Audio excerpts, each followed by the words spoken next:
UP board class channel पर आप सभी का हार्दिक स्वागत है। बच्चों, इस वीडियो में हम यूपी बोर्ड के कक्षा 10वीं के गणित के अध्याय 4 द्विघात समीकरण की प्रश्नावली 4.4 के सभी प्रश्नों को हल करेंगे। तो वीडियो को पूरा एंड तक देखिएगा, जिससे आपको प्रश्नावली 4.4 के सभी प्रश्नों के हल आसानी से समझ में आ जाएंगे। प्रश्न एक बहुत ही आसान प्रश्न है दोस्तों। प्रश्न एक में हमसे कहा गया है निम्न द्विघात समीकरणों के मूलों की प्रकृति ज्ञात कीजिए। यदि मूलों का अस्तित्व हो तो उन्हें ज्ञात कीजिए। प्रश्न के 3 भाग हैं। हमें तीनों भागों में द्विघात समीकरण दिए गए हैं। हमें हर भाग में बताना है कि मूलों की प्रकृति क्या होगी। ठीक है, कि वास्तविक मूल होंगे या नहीं होंगे। अगर वास्तविक मूल होंगे तो वो बराबर होंगे या भिन्न होंगे, अलग अलग होंगे। ठीक है, और यदि वास्तविक मूल है, मूलों का अस्तित्व है, तो हमें वो मूलों को फिर ज्ञात करना है। ठीक है, तो अध्याय 4 के परिचय के वीडियो में हमने जाना था कैसे हम पता करेंगे। तो ये है मानक समीकरण, द्विघात समीकरण। a गुणा एक्स की घात 2 धन बी एक्स धन सी बराबर 0। ठीक है, हमारा द्विघात समीकरण इस रूप का होता है। तो इसमें 3 संभावनाएं होती हैं। ठीक है, पहली संभावना होती है कि बी स्क्वायर माइनस 4ac शून्य से बड़ा है। ठीक है, अगर ऐसा होता है तो द्विघात समीकरण के दो भिन्न वास्तविक मूल होंगे। ठीक है, ये हमने अध्याय 4 के परिचय के वीडियो में पढ़ा था। आप वो वीडियो हमारा अवश्य देखें परिचय का। तो अगर द्विघात समीकरण के दो भिन्न वास्तविक मूल होंगे तो वो क्या होंगे। ये द्विघात सूत्र से हम जानते हैं, एक्स बराबर minus B plus minus under root B square minus 4ac बटा 2a। ठीक है, तो ये तो हो गई पहली संभावना कि अगर बी स्क्वायर माइनस 4ac शून्य से ज्यादा आ जाता है तो हमें पता है कि दो भिन्न वास्तविक मूल होंगे और वही द्विघाती सूत्र से हम ज्ञात कर लेंगे। दूसरी संभावना है कि बी स्क्वायर माइनस 4ac शून्य के बराबर हो। इस स्थिति में क्या होता है, द्विघात समीकरण के दो बराबर वास्तविक मूल होंगे। दो मूल तो होंगे पर वो बराबर होंगे और उनका मान क्या होगा, एक्स बराबर माइनस बी बटे 2a। ठीक है, और तीसरी संभावना क्या है कि बी स्क्वायर माइनस 4ac शून्य से छोटा है, ऋणात्मक है। ठीक है, इस स्थिति में क्या होता है, द्विघात समीकरण का कोई वास्तविक मूल नहीं होता है। ठीक है, तो इसी पर आधारित है ये प्रश्न आपका। तो आइए अब हम चलते हैं प्रश्न के पहले भाग पर। ये प्रश्न के पहले भाग को हल करते हैं। प्रश्न के पहले भाग में हमें द्विघात समीकरण दे रखा है 2 गुणा एक्स की घात 2 माइनस 3x धन 5 बराबर 0। मानक समीकरण लिख लेते हैं, a गुणा एक्स की घात 2 धन बी एक्स धन सी बराबर 0। एक्स की घात 2 का गुणांक कितना है यहाँ पर 2, तो a बराबर हो जाएगा हमारा 2। फिर है माइनस 3x, इसका मतलब x का गुणांक है -3, तो b बराबर हो जाएगा -3। अचर राशि धन 5, अचर राशि है 5, तो c हो जाएगा 5। ठीक है, अब हम क्या निकालेंगे, बी स्क्वायर माइनस 4ac। तो b की जगह रख देंगे -3, तो -3 का स्क्वायर माइनस 4ac, -4 a की जगह रख देंगे 2 और c की जगह रख देंगे 5, तो हो जाएगा -4 गुणा 2 गुणा 5। इसको हल कर लेते हैं। तो -3 का वर्ग तो हो जाएगा 9, माइनस का चिन्ह लगा दिया, 4 गुणा 2 हो जाएगा 8, 8 गुणा 5 हो जाएगा 40, तो लिख दिया 40। 9 धन का है और 40 ऋण का है, तो ये आ जाएगा हमारा -31। तो बी स्क्वायर माइनस 4ac हमारा आया -31। इसका मतलब क्या है कि बी स्क्वायर माइनस 4ac क्या है, शून्य से कम है, लेस देन जीरो है। ठीक है, शून्य से कम है, इसको लेस देन बोलते हैं, शून्य से कम है। तो हमने अभी भी पढ़ा था, अगर बी स्क्वायर माइनस 4ac शून्य से कम होगा तो द्विघात समीकरण का कोई वास्तविक मूल नहीं होगा। तो प्रश्न के पहले भाग का क्या उत्तर होगा कि दिए गए द्विघात समीकरण का कोई वास्तविक मूल नहीं होगा। आइए अब हम चलते हैं प्रश्न के दूसरे भाग पर। आइए दोस्तों, प्रश्न के दूसरे भाग को हल कर लेते हैं। यहाँ हमें समीकरण दे रखा है 3 गुणा एक्स की घात 2 माइनस 4 गुणा अंडर रूट 3x धन 4 बराबर 0। मानक द्विघात समीकरण लिख लेते हैं, a गुणा एक्स की घात 2 धन बी एक्स धन सी बराबर 0। दोनों समीकरणों की तुलना करेंगे। एक्स की घात 2 का गुणांक कितना है 3, तो a बराबर हो जाएगा 3। ठीक है, x का गुणांक कितना है यहाँ पर -4 गुणा अंडर रूट 3, तो b हो जाएगा -4 गुणा अंडर रूट 3 धन 4, अचर राशि है 4, तो c हो जाएगा हमारा 4। ठीक है, अब हम निकालेंगे बी स्क्वायर माइनस 4ac। ठीक है, तो b कितना है -4 गुणा अंडर रूट 3, तो हो जाएगा -4 गुणा अंडर रूट 3 का स्क्वायर, क्योंकि b स्क्वायर है। -4ac, तो -4 लिखा, a की जगह लिख देंगे 3 और c की जगह लिख देंगे 4, तो ये हो जाएगा -4 गुणा 3 गुणा 4। अब इसको हल कर लेते हैं। माइनस का वर्ग तो धन हो जाएगा, 4 का वर्ग कितना होगा 16 और अंडर रूट 3 का वर्ग होगा 3, तो 16 तिया 48। ठीक है, 16 तिया हो गया 48। फिर -4 गुणा 3 12, 12 गुणा 4 48, तो ये भी हो गया 48। अब 48 में से 48 जाएगा तो कितना बचेगा, शून्य। 48 में से 48 जाएगा तो बचेगा शून्य। तो हमने अभी भी पढ़ा था, अगर भी उसका -4 से शून्य है तो क्या होगा, द्विघात समीकरण के दो बराबर वास्तविक मूल होंगे। तो हमने मूलों की प्रकृति यहाँ पे ज्ञात कर ली, दो बराबर वास्तविक मूल होंगे। एक तो ये उत्तर हो गया हमारा। ठीक है, और वो दो बराबर वास्तविक मूल क्या होते हैं, -b बटा 2a। ठीक है, तो बस बी और ए का मान लिख देते हैं यहाँ पर। तो एक्स बराबर माइनस का चिन्ह लगा दिया, बी का मान रख दिया माइनस 4 गुणा अंडर रूट 3 बटे में 2a है तो 2 गुणा ए की जगह लिख दिया 3। अब देखो ये माइनस से माइनस कट जाएगा, ये 4 में 2 का भाग देंगे तो ऊपर बच जाएगा 2। ठीक है, तो ऊपर क्या होगा 2 गुणा अंडर रूट 3 और नीचे 3। अब देखो 3 को क्या लिख सकते हैं हम, अंडर रूट 3 गुणा अंडर रूट 3। अब एक अंडर रूट 3 ऊपर वाला कट जाएगा नीचे वाले से, तो क्या बचेगा हमारा 2 बटे अंडर रूट 3। ठीक है, हमने ज्ञात किया था दो बराबर वास्तविक मूल होंगे, तो दूसरा मूल भी क्या होगा हमारा 2 बटे अंडर रूट 3। तो हमारा उत्तर होगा x बराबर 2 बटे अंडर रूट 3 और x बराबर 2 बटे अंडर रूट 3। ठीक है, और मूलों की प्रकृति का उत्तर क्या होगा, दो बराबर वास्तविक मूल होंगे। तो यही हमारा उत्तर होगा दोस्तों इस प्रश्न का। आइए दोस्तों प्रश्न के तीसरे भाग को हल कर लेते हैं। यहाँ हमें द्विघात समीकरण दे रखा है 2 गुणा एक्स की घात 2 माइनस 6x धन 3 बराबर 0। मानक द्विघात समीकरण लिख लिया हमने, a गुणा एक्स की घात 2 धन b 1 धन c बराबर 0। दोनों समीकरणों की तुलना कर लेते हैं हम। एक्स की घात 2 का गुणांक कितना है 2, तो a बराबर कितना हो जाएगा हमारा 2। फिर है माइनस 6x, मतलब x का गुणांक कितना है -6, तो b बराबर हो जाएगा हमारा -6 धन 3, अचर राशि है 3 तो c बराबर हो जाएगा हमारा 3। अब हम b उसके -4ac निकाल लेते हैं। ठीक है, तो बी स्क्वायर माइनस बी कितना है -6, तो हो जाएगा -6 का स्क्वायर -4ac, तो -4 ए की जगह रख देंगे 2, सी की जगह रख देंगे 3, तो ये हो जाएगा -4 गुणा 2 गुणा 3। अब इसको हल कर लेते हैं।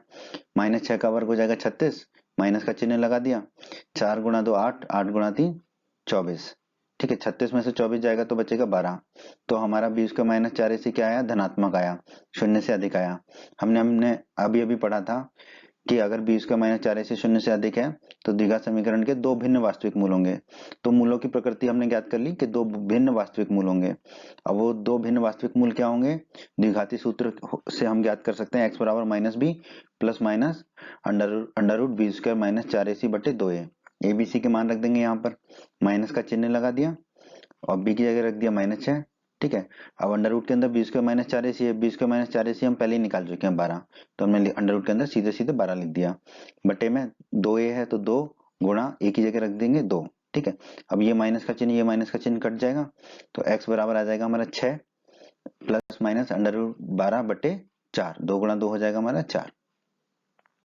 इसको थोड़ा सा और हल कर लेते हैं हम। ठीक है, 12 को हम क्या लिख सकते हैं, अंडर रूट के अंदर 12 को हम लिख सकते हैं 2 गुणा 2 गुणा 3। ठीक है, 2 गुणा 2 4 होता है, 4 गुणा 3 12 होता है। ऐसा हमने इसलिए किया क्योंकि 2 गुणा 2 को हम अंडर रूट के बाहर ले जा सकते हैं। ठीक है, तो अब इसको क्या करेंगे, 2 गुणा 2 है तो अंडर रूट के बाहर आके सिर्फ 2 रह जाएगा ये, तो ये हमें मिल गया 6 प्लस माइनस 2 गुणा अंडर रूट 3 बटे 4। अब 6 और 2 गुणा अंडर रूट 3 में से 2 कॉमन ले लेंगे, तो 2 कॉमन ले लिया, 6 में से 2 कॉमन लिया तो बचेगा 3, क्योंकि 2 3 6 होता है, प्लस माइनस 2 गुणा अंडर रूट 3 में से 2 कॉमन लेंगे तो बचेगा अंडर रूट 3 बटे में 4 है ही हमारा। अब ये 2 का भाग दे देंगे 4 में, तो ऊपर से 2 चला जाएगा, नीचे क्या बचेगा 2, 4 में 2 का भाग देंगे तो ऊपर हमारा क्या रह जाएगा 3 प्लस माइनस अंडर रूट 3 बटे 2। ठीक है, इसका मतलब क्या है, या तो x का मान 3 प्लस अंडर रूट 3 बटे 2 है, या x का मान 3 माइनस अंडर रूट 3 बटे 2 है। तो ये हमारा उत्तर होगा इस प्रश्न के तीसरे भाग का दोस्तों। प्रश्न 2 में दोस्तों हमसे कहा गया है निम्न प्रत्येक द्विघात समीकरण में k का ऐसा मान ज्ञात कीजिए कि उसके दो बराबर मूल हों। ठीक है, तो यहाँ प्रश्न के दो भाग हैं, दोनों भागों में हमें द्विघात समीकरण दे रखा है और हमसे कहा गया है कि k का ऐसा मान ज्ञात करिए कि उस द्विघात समीकरण के बराबर मूल हों। दोस्तों हम अध्याय 4 के परिचय के वीडियो में पढ़ चुके हैं कि जो हमारा मानक समीकरण होता है a गुणा एक्स की घात 2 धन b धन c बराबर 0, इसके बराबर मूल कब होते हैं, जब बी स्क्वायर -4ac किसके बराबर हो, शून्य के बराबर हो। ठीक है, तो अगर हमसे कहा गया है कि द्विघात समीकरण के बराबर मूल हैं, तो इसका मतलब क्या होगा कि बी स्क्वायर -4ac अवश्य शून्य होगा उस द्विघात समीकरण के लिए। तो इसी पर आधारित है आपका प्रश्न 2। तो आइए चलते हैं अब हम प्रश्न के पहले भाग को हल कर लेते हैं। प्रश्न के पहले भाग में हमें द्विघात समीकरण दे रखा है 2 गुणा एक्स की घात 2 धन के एक्स धन 3 बराबर 0। मानक द्विघात समीकरण लिख लिया हमने, a गुणा एक्स की घात 2 धन b 1 धन c बराबर 0। ठीक है, गुणांकों की तुलना कर लेंगे, x की घात 2 का गुणांक कितना है यहाँ पर 2, तो a बराबर कितना हो जाएगा हमारा 2। फिर है kx, तो इसका मतलब x का गुणांक कितना है k, तो b बराबर हो जाएगा k। अचर राशि यहाँ पे धन 3, तो c बराबर हो जाएगा 3। ठीक है दोस्तों, अब हमें दिया गया है प्रश्न में कि द्विघात समीकरण के दो बराबर मूल हैं, ये हमें प्रश्न में दिया गया है। इसका मतलब क्या होगा कि बी स्क्वायर माइनस 4ac शून्य के बराबर होगा। तो ऐसा हम कर लेते हैं, बी की जगह रख देंगे के, तो ये हो जाएगा के स्क्वायर माइनस 4, ए की जगह रख देंगे 2 और सी की जगह रख देंगे 3, तो हो जाएगा माइनस 4 गुणा 2 गुणा 3 बराबर 0। ठीक है, अब के स्क्वायर माइनस का चिन्ह लगा दिया, 4 गुणा 2 8, 8 गुणा 3 24, तो ये हो गया माइनस 24 बराबर 0। अब माइनस 24 को दाईं तरफ ले जाएंगे तो धन का 24 हो जाएगा, तो के स्क्वायर बराबर हो जाएगा 24। ठीक है, दोनों तरफ वर्गमूल ले लेंगे, तो के स्क्वायर का वर्गमूल हो जाएगा के, ठीक है, और 24 का वर्गमूल हो जाएगा अंडर रूट 24। ठीक है, और वर्गमूल लेंगे तो प्लस माइनस का चिन्ह लग जाता है। ठीक है, अब इसको थोड़ा सा हल कर लेते हैं। 24 को हम क्या लिख सकते हैं, 2 गुणा 6, 2 गुणा 2 4 गुणा 6 24 होता है। ठीक है, ऐसा इसलिए लिखा ताकि 2 बाहर आ जाए एक ना, अंडर रूट के अंदर ज्यादा चीज ना रखे, ज्यादा अंक ना रहे। ठीक है, बड़ा अंक ना रहे। ठीक है, तो 2 गुणा 2 को अंडर रूट के बाहर ले आएंगे तो हमारे को के क्या मिल जाएगा, प्लस माइनस 2 गुणा 2 को अंडर रूट के बाहर लाएंगे तो 2 बचेगा, और अंडर रूट के अंदर बचेगा सिर्फ 6। ठीक है, तो के बराबर आ जाएगा हमारा प्लस माइनस 2 अंडर रूट 6। तो यही हमारा उत्तर होगा प्रश्न के पहले भाग का, के बराबर प्लस माइनस 2 अंडर रूट 6। अब हम चलते हैं प्रश्न के दूसरे भाग पर। आइए प्रश्न के दूसरे भाग को हल कर लेते हैं। यहाँ हमें द्विघात समीकरण दे रखा है k गुणा एक्स कोष्टक के अंदर x माइनस 2 धन 6 बराबर 0। ठीक है, तो पहले तो थोड़ा सा इस समीकरण को हल कर लेते हैं। तो के एक्स गुणा एक्स कितना होगा, k गुणा एक्स की घात 2, फिर के एक्स गुणा माइनस 2 होगा माइनस 2 गुणा के एक्स। ठीक है, धन 6 बराबर 0 तो दे ही रखा है। ठीक है, अब हम मानक समीकरण लिख लेते हैं, मानक द्विघात समीकरण a गुणा एक्स की घात 2 धन बी एक्स धन सी बराबर 0। अब दोनों समीकरणों की तुलना कर लेते हैं। तो x की घात 2 का गुणांक कितना यहाँ पर k, तो a बराबर हो जाएगा हमारा k। x का गुणांक कितना यहाँ पे माइनस 2k, तो b हो जाएगा हमारा माइनस 2k। अचर राशि है 6, तो c हो जाएगा हमारा 6।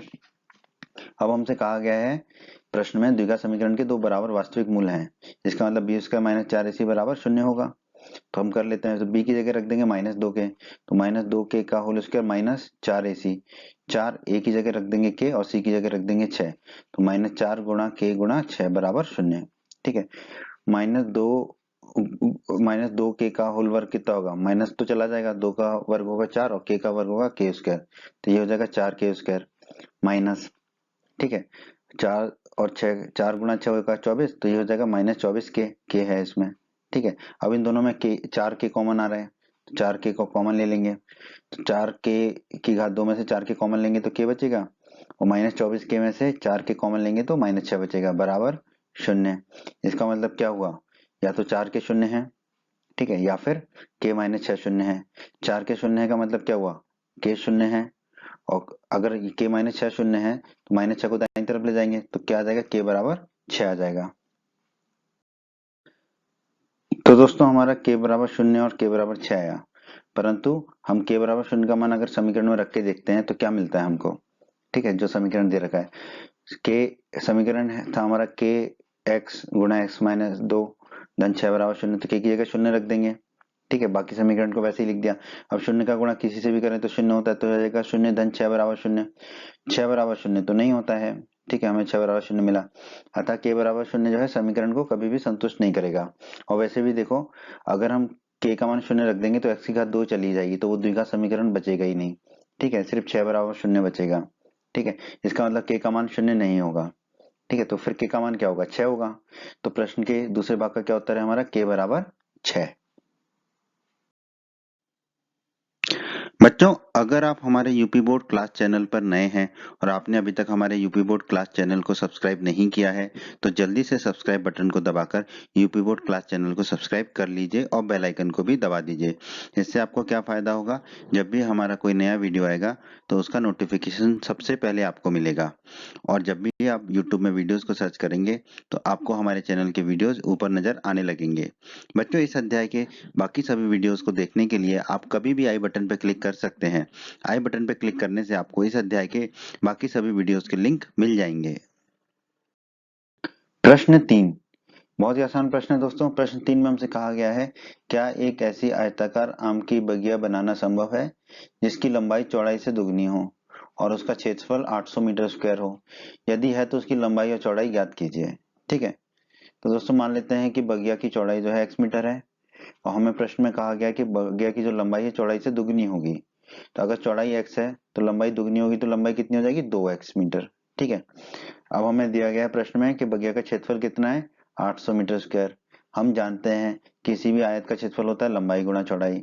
ठीक है, लंबाई है x, लंबाई है 2x, चौड़ाई है x। ठीक है, तो इसका मतलब क्या है कि 2x गुणा x ये कितना हो जाएगा 800, क्योंकि क्षेत्रफल 800 दे रखा है। अब 2x गुणा x कितना हो जाएगा 2 गुणा x की घात 2 बराबर 800।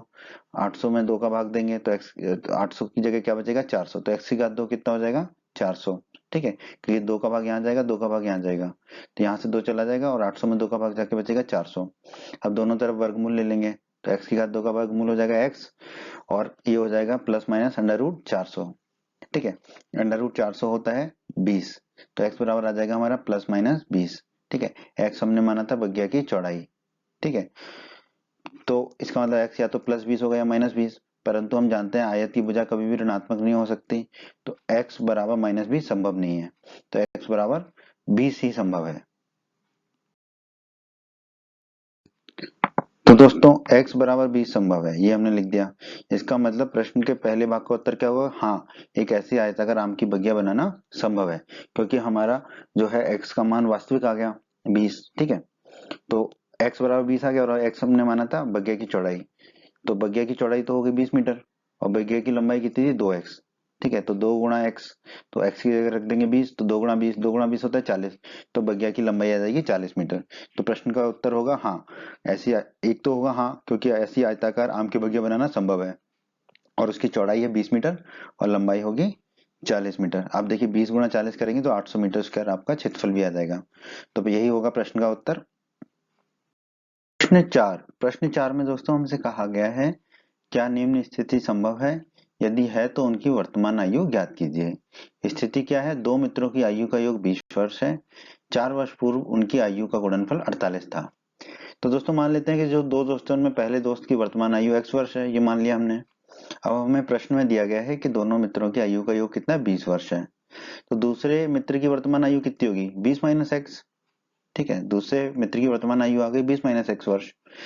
अब 4 वर्ष पूर्व पहले मित्र की आयु क्या रही होगी, अभी है x, तो 4 वर्ष पूर्व क्या रही होगी x माइनस 4, तो 4 वर्ष पूर्व पहले मित्र की आयु हो गई x माइनस 4।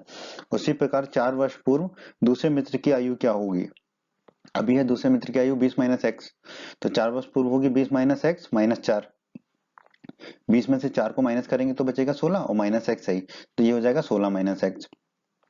अब हमें प्रश्न में दिया गया है 4 वर्ष पूर्व उनकी आयु का गुणनफल 48 था। ठीक है, तो दोनों मित्रों की जो आयु थी 4 वर्ष पूर्व, उनका गुणनफल अगर हम कर रहे हैं तो वो किसके बराबर आएगा 48 के। इसका मतलब क्या है x माइनस 4 गुणा 16 माइनस एक्स, एक्स माइनस 4 गुणा 16 माइनस एक्स क्या है 48 के बराबर है। अब हम इसको हल कर लेते हैं, x गुणा 16 कितना हो जाएगा 16x, x गुणा माइनस एक्स हो जाएगा माइनस एक्स की घात 2, माइनस 4 गुणा 16 माइनस 64, माइनस 4 गुणा minus x, minus minus cut जाएगा तो धन के 4x बराबर 48 तो है ही। ठीक है, अब देखिए ये 16x है ये 4x है, तो ये हो गया 20x, बाकी माइनस एक्स की घात 2 माइनस 64 को वही रखा बराबर 48।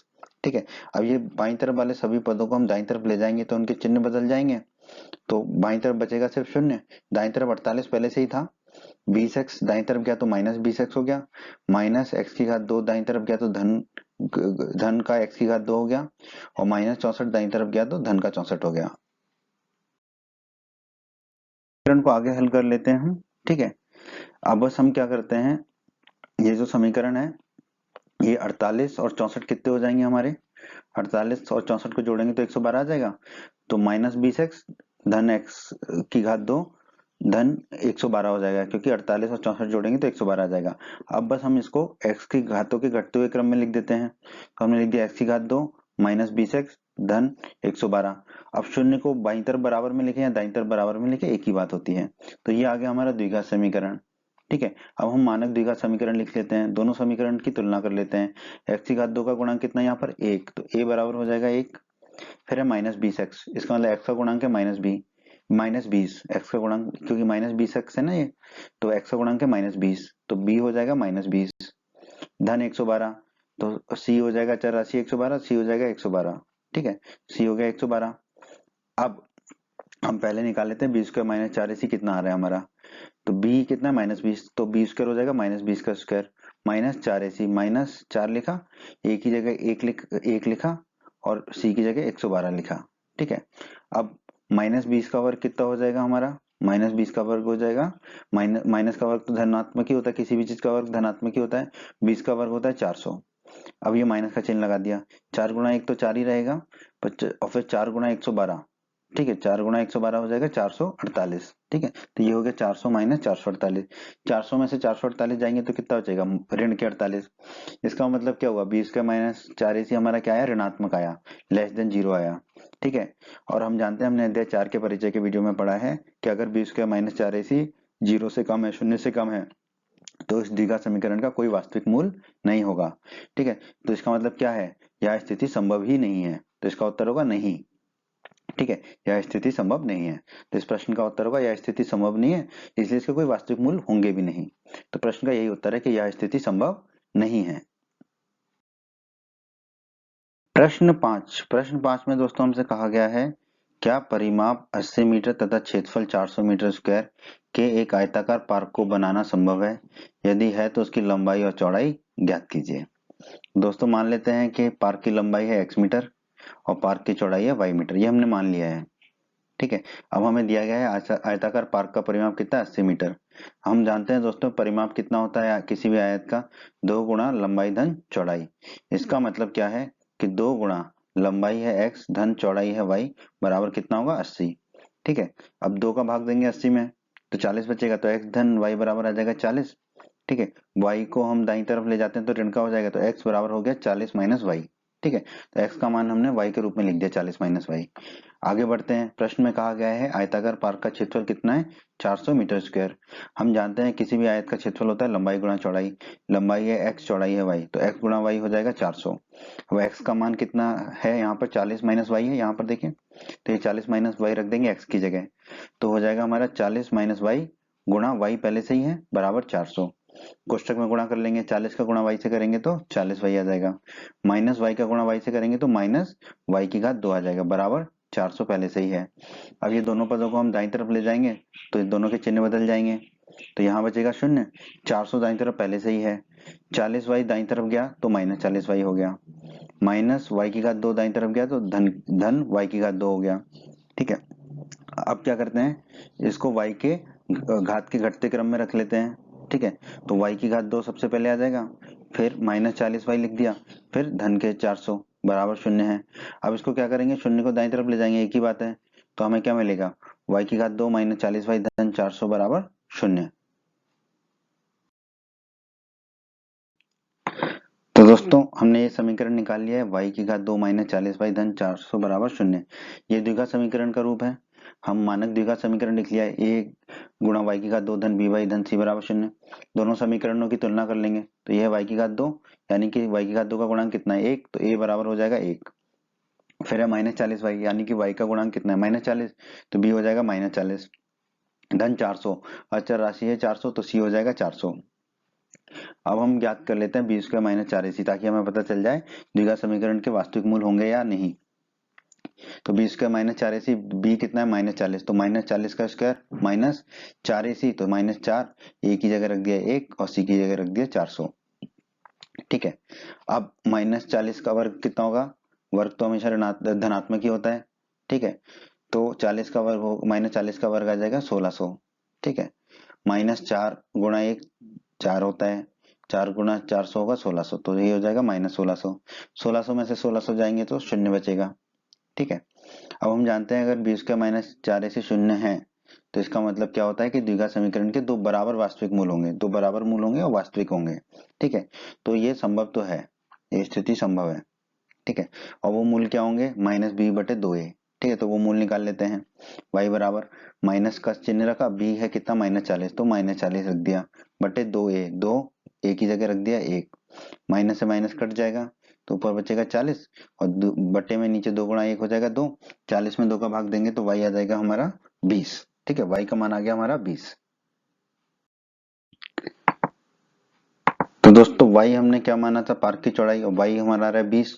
ठीक है, और धनात्मक है, इसका मतलब हाँ एक ऐसा आयताकार पार्क बनाना संभव है। ठीक है, तो प्रश्न के पहले भाग का उत्तर होगा हाँ, ये स्थिति संभव है। ठीक है, तो फिर अगर संभव है स्थिति तो पार्क की चौड़ाई कितनी है y, तो y बराबर 20 आ गया, तो चौड़ाई तो हो गई y बराबर 20 मीटर। लंबाई हमने मानी थी x, और x कितना आ रहा था हमारा 40 माइनस वाई। ठीक है, तो यहाँ y का मान 20 रख देंगे। ठीक है, तो पार्क की जो लंबाई है वो कितनी हो जाएगी, x बराबर 40 माइनस वाई। 40 माइनस वाई की जगह रख देंगे हम 20, तो 40 माइनस 20, 40 में से 20 गए तो 20 मिला। तो आयताकार पार्क की लंबाई आ गई हमारी 20 मीटर। ठीक है, अब आप देखिए लंबाई और चौड़ाई बराबर आ गई, तो ये वर्गाकार हो गया बेसिकली ना। तो वर्गाकार, हर वर्ग आयत तो होता ही होता है। ठीक है, तो लंबाई और चौड़ाई दोनों 20-20 मीटर आ गई।